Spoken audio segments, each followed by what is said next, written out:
Good evening. Welcome back to my YouTube channel history point. आज हम लोग practice set start करने से पहले थोड़ा सा इतिहास से संबंधित जो भी एग्जाम हो रहे हैं उन पे बात कर लेते हैं। तो अभी आपने देखा होगा कि यूपी टीजीटी पीजीटी का एग्जाम जो है वो टल गया है। ठीक है, अब वो कब होगा इसकी अभी कोई डेट भी नहीं आई है। तो जो लोग भी यूपी टीजीटी पीजीटी के लिए तैयारी कर रहे थे उनके लिए एक ही सजेशन है कि वो लोग पढ़ाई को कम भले ही कर दें लेकिन पढ़ना ना छोड़ें।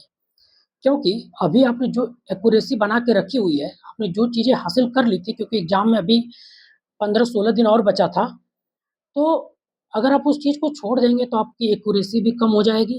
एक्यूरेसी कम होने के साथ साथ आप कहीं ना कहीं चीज़ों को भूल जाएंगे।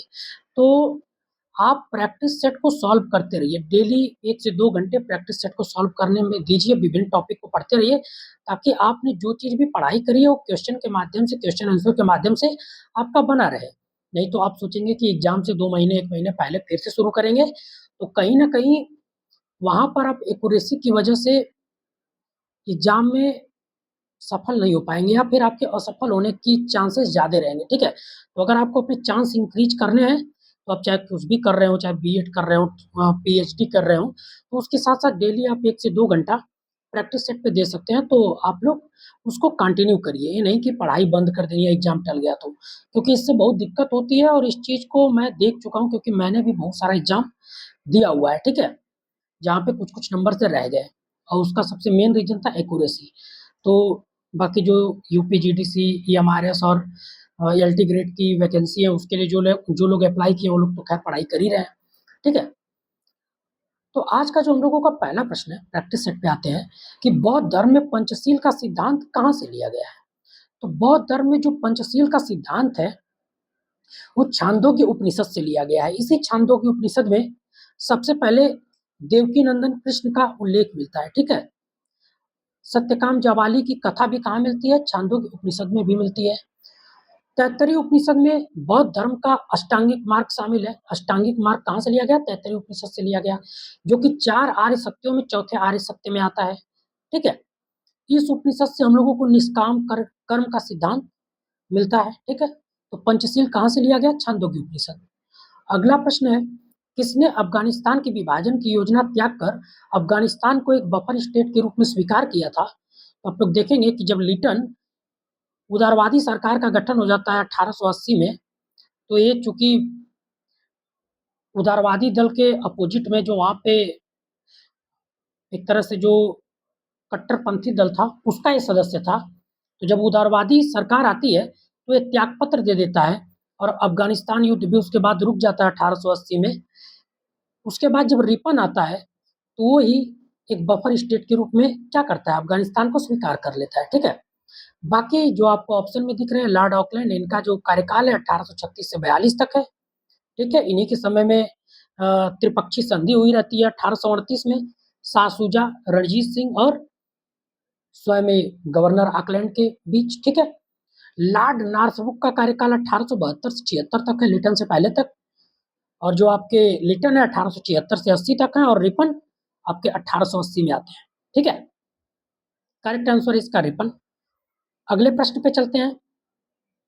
श्रावस्ती में बौद्ध संघ के लिए पुब्बाराम नाम का विहार किसने बनवाया था? तो जब बात श्रावस्ती की आ रही है तो वहां पे शासक कौन था? प्रसेनजीत था। तो किसने बनवाया होगा? प्रसेनजीत ने। अगला प्रश्न है, बौद्ध धर्म में त्रिरत्न निम्नलिखित में से कौन है? तो ये तो बहुत ही सबको पता है, वहां पे बुद्ध, धम्म एवं संघ जो है क्या है? त्रिरत्न है। अगला प्रश्न है, भिक्षु जीवन का प्रारंभ किसकी दीक्षा से होता था? तो ऑप्शन है प्रावरणा, उपसंपदा, प्रवज्या, पतित मोक्ष। ठीक है, तो मैं आपको बता देता हूं कि उप जो प्रवज्या है, जैसे कि हम नए नए भिक्षु बनने गए तो हमको प्रवज्या की दीक्षा लेनी पड़ती थी, तो हम नवसिखिए भिक्षु कहे जाते थे, और इसमें मेनली आपको सिर का मुंडन कराना होता था और गेरुआ वस्त्र धारण करना होता था। लेकिन जो आपका उपसंपदा है, इसमें वही भिक्षु जो प्रवज्या के माध्यम से शामिल हो चुके हैं, जब एक परीक्षा देते थे और 8 प्रतिज्ञा लेते थे तब वो श्रमण कहलाते थे। ठीक है, तो मतलब प्रवज्या की जो उच्चतम बिंदु है वो क्या है? उपसंपदा है, एक श्रमण के रूप में दीक्षा लेना। ठीक है, अब प्रावरणा क्या है? तो इसमें क्या होता था कि वर्षा ऋतु के अंत, वर्षा के अंत में जो वर्षावास चल रहा होता था उसके अंत में सभी लोग एक जगह इकट्ठा होते थे और अपने जो भी पाप हैं उसके बारे में या जो भी उनसे गलती हुई है उसकी क्या करते थे, स्वीकारोक्ति करते थे और उसके बारे में क्षमा मांगते थे। ठीक है। अब ये जो पतित मोक्ष है, अब इसके बारे में मैंने पढ़ा लेकिन मुझे बहुत कुछ विशेष समझ में नहीं आया, तो मैंने ना इसको नोट किया हुआ है कि पतित मोक्ष क्या था। तो मैं आपको बता देता हूँ, ये विधि निषेधों का पाठ था। ठीक है। तो इसका जो उत्तर है, प्रारंभ होता था प्रवज्या से। ठीक है। अगले प्रश्न पे चलते हैं। महात्मा बुद्ध की शिक्षाओं का मूल आधार क्या है? तो उनके सारे के सारे सिद्धांत उनके 4 आर्य सत्य पे। ठीक है। दुख के निवारण से, दुख के प्रारंभ से दुख के निवारण तक से। ठीक है। अगला प्रश्न है, किस विशेष अवसर पर जब सभी भिक्षु उपस्थित होकर धर्म चर्चा करते थे तो वह क्या कहलाता था? ठीक है। तो जब चर्चा करते थे तो वह क्या कहलाता था? उपोषद कहलाता था। ठीक है। अगला प्रश्न है, वो अफगानों पर शासन करने के बजाय अंग्रेजों के यहाँ घसियारा बनना पसंद करेगा, यह कहते हुए किस शासक ने अंग्रेजों के यहाँ शरण ली थी? तो मैंने आपको बताया कि जब यांडबू की संधि, सॉरी, जब गंडमक की संधि होती है 1879 में, उसके बाद याकूब खां को वहां का शासक बना दिया जाता है, लेकिन बाद में वहां फिर से परिस्थितियां बदल जाती हैं और याकूब खां भाग के कहाँ आ जाता है? अंग्रेजों की शरण में आ जाता है और उसी समय वो ये शब्द कहता है। ठीक है। अब अगला प्रश्न है, महात्मा बुद्ध ने किसके कहने पर महिलाओं को बौद्ध संघ में प्रवेश की अनुमति दी थी? तो अपने शिष्य आनंद के कहने पर उसने वैशाली में महिला संघ का निर्माण किया और सबसे पहले प्रजापति गौतमी को उसमें दीक्षित किया गया। ठीक है, या जगह दी गई। अगला प्रश्न है, बौद्ध संघ का सबसे बड़ा दंड कौन सा था? तो सबसे बड़ा दंड जो है ब्रह्म दंड था और ये सबसे पहले किसको दिया गया? उनके जो सारथी थे छंदक। ठीक है, उनको दिया गया। अगला प्रश्न है, निम्नलिखित में से किस आंग्ल अफगान युद्ध में अलेक्जेंडर बर्न्स तथा जनरल एल्फिंस्टन सहित 6000 अंग्रेज सैनिकों को मार दिया गया था? तो ये प्रथम आंग्ल अफगान युद्ध की बात है 1839 से लेके 42 तक। ठीक है। अब सोच लीजिए कि जो अफगान है वो कितने बड़े लड़ाके हैं कि उस समय अंग्रेज उनको नहीं झुका पाए और आज के समय में अमेरिका भी उनको नहीं झुका पाया और उसको अफगानिस्तान क्या करना पड़ा? छोड़ना पड़ा। ठीक है। अगला प्रश्न है, अंग्रेजों ने सिक्किम से दार्जिलिंग का प्रदेश छीनकर भारत में कब मिला लिया था? तो 1849 में आप लोग देखेंगे कि डलहौजी आरोप लगाता है कि उसके उसके दो अधिकारियों की बेइज्जती की गई है सिक्किम के द्वारा, और 1850 में इनके दार्जिलिंग प्रदेश पे क्या कर लेता है? कब्जा कर लेता है। 1861 में सिक्किम पर मान्यता जो रहती है, सॉरी, 1861 में अंग्रेजों के संरक्षण में आ जाता है सिक्किम और 1890 में सिक्किम पर अधिकार मान लेता है ब्रिटिश इंडिया का कौन? चाइना। चाइना मतलब मान लेता है कि ये जो सिक्किम है ब्रिटिश भारत का क्या है? अंग है।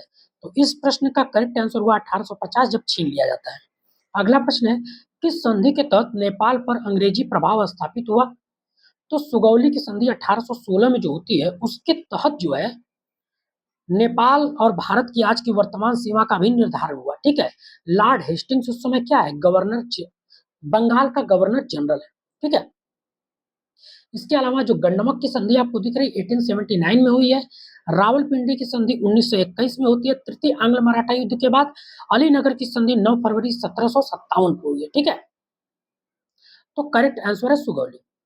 अगला प्रश्न है, महायान संप्रदाय का प्राचीनतम ग्रंथ कौन सा है? तो आपको ऑप्शन में दिख रहे सारे के सारे जो ग्रंथ हैं उसमें से जो प्राचीनतम है वो ललित विस्तार है। ठीक है। ललित विस्तार जो है प्राचीनतम महायान संप्रदाय का ग्रंथ है। इसके अलावा जो सारिपुत्र प्रकरण है और बुद्ध चरित है ये अश्वघोष की रचना है। ठीक है। अगला प्रश्न है, किसने प्रतीत्य समुत्पाद को शून्य माना है? तो शून्यवाद या शून्यवाद का जनक कौन है? नागार्जुन है। तो ये चीज नागार्जुन ने मानी है, प्रत्युत समुत्पाद को शून्य माना। ठीक है। आप आपको जो ऑप्शन में वसुबंधु दिख रहे हैं ये विज्ञानवाद से जुड़े हुए हैं। ठीक है। महायान में भी दो शाखा थी, उसमें से ये विज्ञानवाद वाली शाखा से जुड़े हुए हैं। वसुबंधु, मैत्रेय जो है उसके संस्थापक थे विज्ञानवाद शाखा के, और असंग और वसुबंधु इससे जुड़े हुए थे। ठीक है। वसुबंधु ने वज्र छेदिका नामक रचना की है। नागार्जुन ने प्रज्ञा पारमिता लिखी है। वसुमित्र ने विभाषा शास्त्र लिखी है। अश्वघोष का मैंने आपको बता ही दिया। ठीक है, पिछले प्रश्न में। अगला प्रश्न है, महात्मा बुद्ध के चचेरे भाई देवदत्त ने बुद्ध को मारने के लिए किस नाम का हाथी भेजा था? तो ये इस प्रश्न का उठाने का एकमात्र मेरा उद्देश्य था कि आपको ये बताना कि बुद्ध के जीवित रहते हुए कोई बौद्ध संघ का अध्यक्ष बनना चाहता था, वो देवदत्त था, और इसने नालगिरी नामक हाथी भेजा था इनको मारने के लिए। ठीक है। अगला प्रश्न है, महात्मा बुद्ध ने किसके कहने पर बौद्ध संघ में भिक्षुओं के लिए ड्रेस कोड का निर्धारण किया था? तो जीवक के कहने पर। जीवक एक वैद्य थे, ठीक है, जो वैशाली की गणिका सालवती के पुत्र थे। ठीक है, जीवक के कहने पर उन्होंने ऐसा किया था। अगला प्रश्न है, सुत्त पिटक क्या है? तो बुद्ध के धार्मिक विचारों और वचनों का संग्रह सुत्त पिटक है, जिसको लिखा किसने? आनंद ने। विनय पिटक को उपाली ने लिखा है। ठीक है।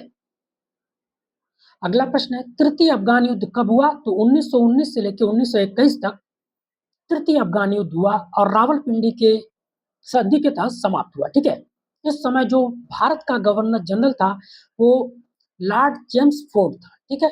अब देखेंगे लॉर्ड जेम्स फोर्ड के समय में बहुत सारे काम हुए, जैसे इसी के समय में होम रूल लीग आंदोलन चला,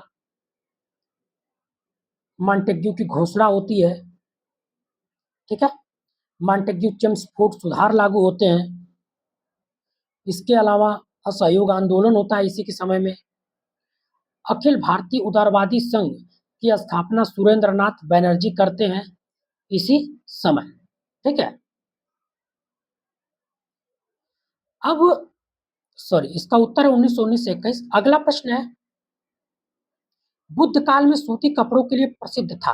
तो सीवी नामक एक जगह है, उस बुद्ध काल में सूती कपड़ों के लिए प्रसिद्ध थी। अगला प्रश्न है, कौन से आर्य सत्य में अष्टांगिक मार्गों के बारे में बताया गया है? तो मैंने आपको बताया पहले ही, चतुर्थ आर्य सत्य में दुखों के निवारण के लिए अष्टांगिक मार्गों के बारे में बताया गया है।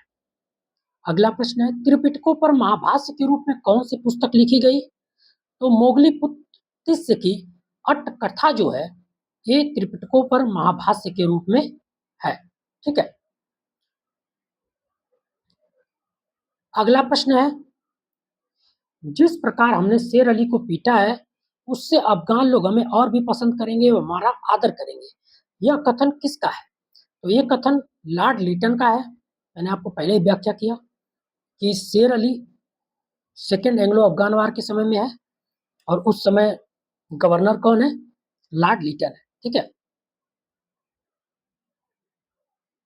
अगला प्रश्न है, किसे कारणता का सिद्धांत तथा आश्रित उत्पत्ति का सिद्धांत भी कहते हैं?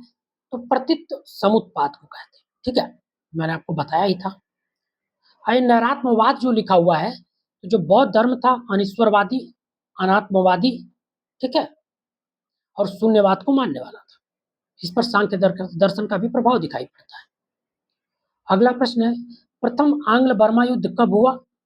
तो प्रथम आंग्ल बर्मा युद्ध 1824 से 26 के बीच में लॉर्ड एमहर्स्ट उस समय गवर्नर था, उसके समय में हुआ और यांडबू की संधि के तहत क्या हुआ? समाप्त हुआ। मैंने एक चीज आपको गलत बता दी कि जो अट्ट कथा के लेखक हैं वो मोगलीपुत्र से हैं, वो कथावत्य के लेखक हैं। ठीक है, तो उसका तो लेखक मुझे भी नहीं पता अट्ट कथा किसने लिखी हुई है। तो आप लोग बस इतना याद रखिए कि वो जो महाभाष्य तीनों त्रिपिटक पे लिखे गए हैं उसका नाम क्या है? अट्ट कथा है। ठीक, अब हम लोग चलते हैं अगले प्रश्न पे। बौद्ध भिक्षु संघ का गठन किस राज्य के आदर्श पर हुआ था? तो आप लोग देखेंगे कि कहीं ना कहीं वोटिंग प्रणाली थी बौद्ध भिक्षु संघ में, और वाद विवाद भी होता था, तो कहीं ना कहीं एक गणतंत्री प्रणाली टाइप का था, तो ये वैशाली राज्य के आदर्श पर आधारित था। ठीक है। अगला प्रश्न है, रावलपिंडी की संधि कब हुई? तो मैंने आपको बताया तृतीय एंग्लो अफगान वार के बाद 1921 में संधि हुई है। अगला प्रश्न है, निम्न में से किस शासक ने राजगृह में वेलुवन विहार बनवाया था? तो राजगृह की बात हो रही तो बिंबिसार ने वहां पे बनवाया था। यहाँ पे दो ही शासक हैं, बिंबिसार और अजातशत्रु, तो उसमें से बिंबिसार ने बनवाया था। अगला प्रश्न है, किस संधि के तहत भारत को एक नए वैज्ञानिक एवं पर्याप्त सीमा प्राप्त हो गई थी? तो गंडमक की संधि के तहत भारत और अफगानिस्तान के बीच में एक वैज्ञानिक एवं पर्याप्त सीमा प्राप्त हो गई थी। इसके अलावा जो आपकी बनारस की संधि है, ये अवध के नवाब के साथ हुई है, ठीक है। अलीनगर की संधि बंगाल के नवाब के साथ हुई है, और इलाहाबाद की संधि बंगाल के नवाब और सॉरी अवध के नवाब और मुगल बादशाह शाह आलम द्वितीय के बीच हुई, ठीक है। तो गंडमक की संधि इसका करेक्ट आंसर है। तो आज हम लोगों ने जो है परीक्षा की दृष्टि से महत्वपूर्ण 30 प्रश्नों को देखा। मैंने आज 30 ही प्रश्न बनाया, क्योंकि कल जो ये टीजीटी पीजीटी वाला एग्जाम कैंसिल हुआ है, इसके वजह से थोड़ा सा तो दिमाग हमारा भी खराब हो गया था कि ये सरकार क्या कराना चाहती है, एग्जाम कब होगा, 3 साल से ज़्यादा हो गए। हालांकि हम लोगों को घबराना नहीं है, प्रैक्टिस करते रहना है अपना। आज नहीं तो कल एग्जाम होगा ही, लेकिन अगर आप प्रैक्टिस ही करना छोड़ देंगे तो कहीं ना कहीं हिस्ट्री एक ऐसा सब्जेक्ट है जिसमें आप समय के साथ लगातार प्रैक्टिस नहीं करते रहेंगे तो चीज़ें भूलने लगती है, ठीक है। तो अगर आप पेपर भी सॉल्व करते रहते हैं तो कहीं ना कहीं आपके माइंड में वो चीज़ें तरोताज़ा रहती हैं, और आप कहीं ना कहीं फैक्ट से जुड़े रहते हैं, ठीक है। तो आप लोग तैयारी करते रहिए, मिलते हैं अगले प्रैक्टिस सेट में। Thank you.